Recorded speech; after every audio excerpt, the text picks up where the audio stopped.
सभी साथियों को जय भीम। हक की आवाज़ कीर्ति विद्रोही बोल रही हूँ।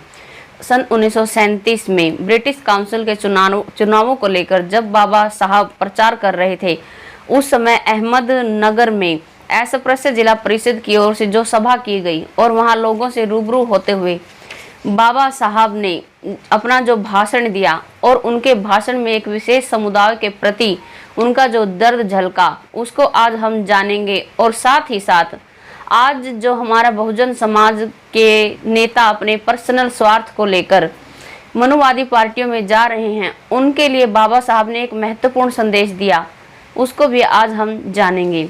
साथियों, बाबा साहब कहते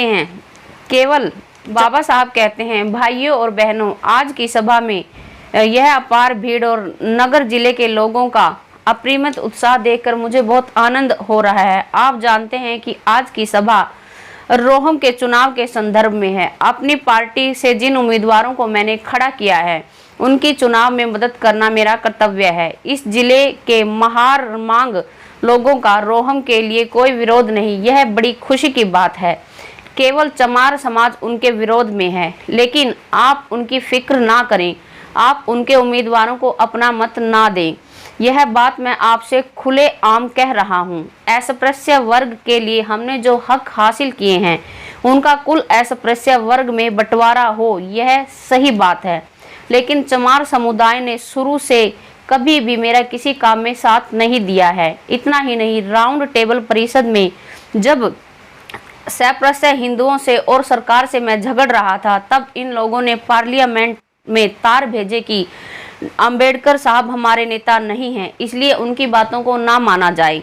नासिक सत्याग्रह के दौरान हमारे लोगों पर सप्रस्यों ने जो ईंट पत्थरों की वर्षा की, उसमें चमार समाज शामिल था। इसलिए कहता हूँ, सोचिए, जो लोग मेरे काम में बखेड़े खड़े करते हैं, कांग्रेस के बाल बच्चे बनकर हमारी राह में कांटे बोते हैं, उन्हें हम अपना कैसे मानें और वे भी हमसे क्यों याचना करें। आजकल चमार कांग्रेस की टिकट पर चुनाव में उतरकर हर जगह हमारे उम्मीदवारों का खुलेआम विरोध कर रहे हैं।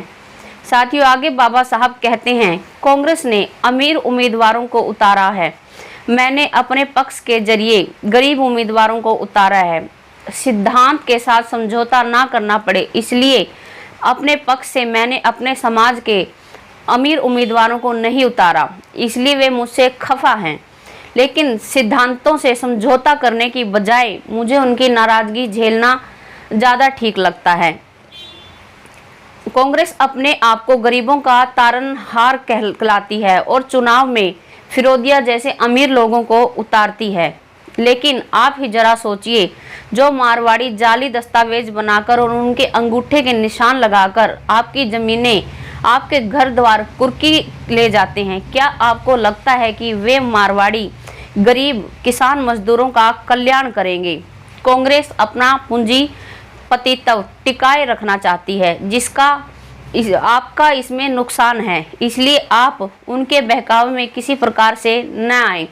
साथियों, जानकारी कैसी लगी कमेंट बॉक्स में लिखकर अपनी राय जरूर बताएं। यह जो जानकारी आपसे साझा की गई है, यह डॉक्टर भीमराव अंबेडकर जी के संपूर्ण वाङ्मय खंड 39 से ली गई है, जो कि पेज नंबर 15 से 18 तक दी गई है। लाइक कीजिए, शेयर कीजिए, कमेंट कीजिए, सब्सक्राइब कीजिए। देखते रहिए हक की आवाज़। जय भीम।